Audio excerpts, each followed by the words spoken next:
Good road win. It's our first road win. We talked about plays down the stretch where guys were gritty. Then we showed them the offensive rebounding stuff that they did. And then we showed them our offensive rebounding, which had no effort, no attempt to go get balls. And we just said it got to change.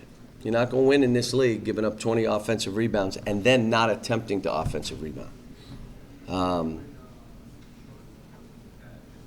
The crazy thing is I knew he was playing zone, and we went all week working on zone. We worked on man-to-man 10% of the time.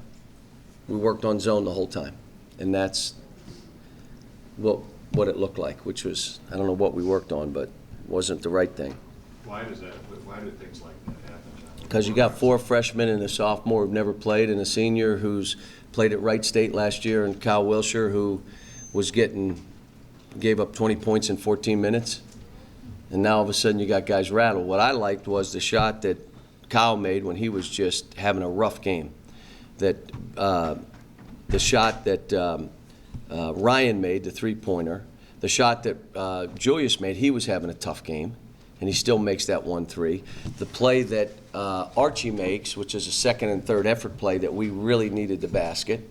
The lob play there were plays that we made that got it out. But we just got to get better than we are. And the main thing is if you don't want any body-to-body contact, you won't win in this league. You just won't. And they're either going to want that kind of play, which we accepted last year, or you won't. Ryan said in the press conference he was still having trouble breathing from that late shot he took. Any lingering? He's fine. How physical is A&M? Very physical. Big, strong. Their 3-man is as good a player as we have in our league. They push the ball. They play both man and zone. They try to jam pick and rolls. They're a post-up kind of team, a little bit of Kansas, corner cuts and high-lows and screen and fills from behind with big and trying to go from high to low. So they're going to go after our big people. That's how they play. And they're a good team. They're a really good team. Cal, did you ever look at that shot by Knowles if it was good or not? I didn't look at it that way. From what I understood, it was good. Is that your Christmas smile? No, I really never looked at it. I mean, that way. I mean, I saw it go in, but I didn't go back and analyze it. I just counted. The zone stuff, is it more attributable last night to communication issues? Or just No, kids we didn't put the ball where it was supposed to go on 3 or 4 different occasions. Plays that were easy plays for us to make, we didn't make. Our shooters weren't prepared. They didn't want to shoot, so they were getting rid of it. Now, we got you that shot. You must take it. Because when you make this pass, the reason you're open is the rest of us are not in a zone and that kind of stuff. But we didn't beat it up the court at all, which is how we play. We rush into the zone offense. We don't walk it up and go against a dead set where they can look around, where is everybody, and that's what we did in the game.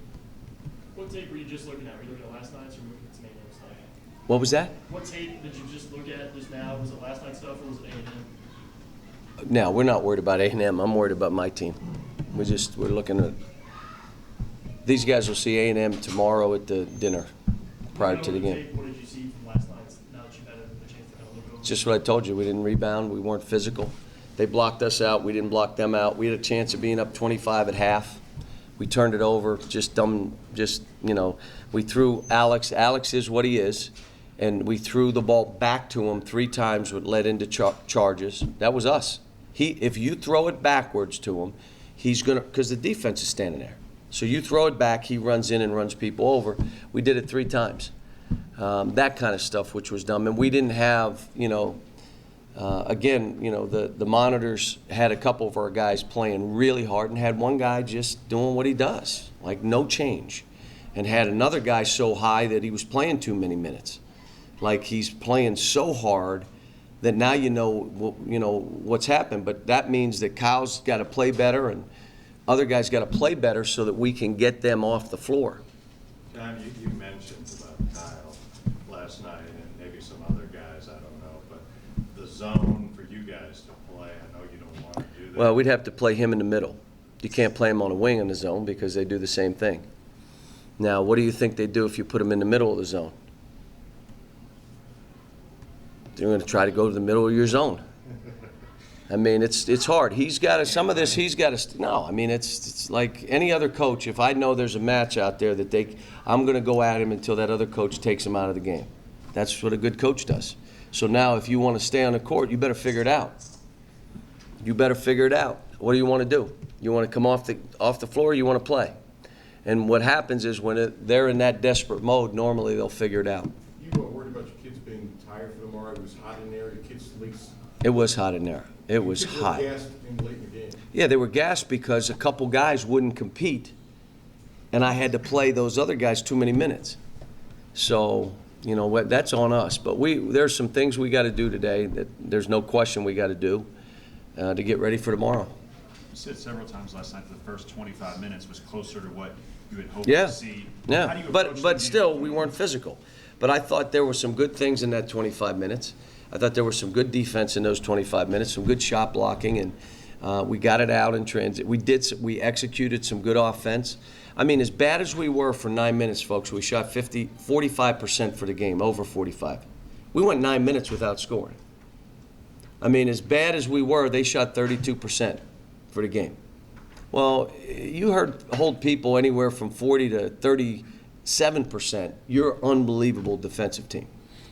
But the teams now, the next two teams, each of these teams is better. They're better teams. So and they're physical teams. Both of them are going to come after you physically.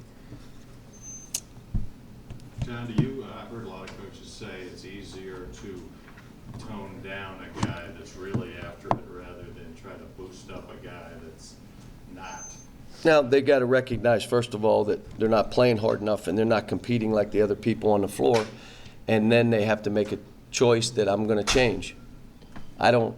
There's nothing I can do. They got to make the choice that they're going to change. My job is to get them to recognize where they are right now. Like I told them, this tape, we won the game.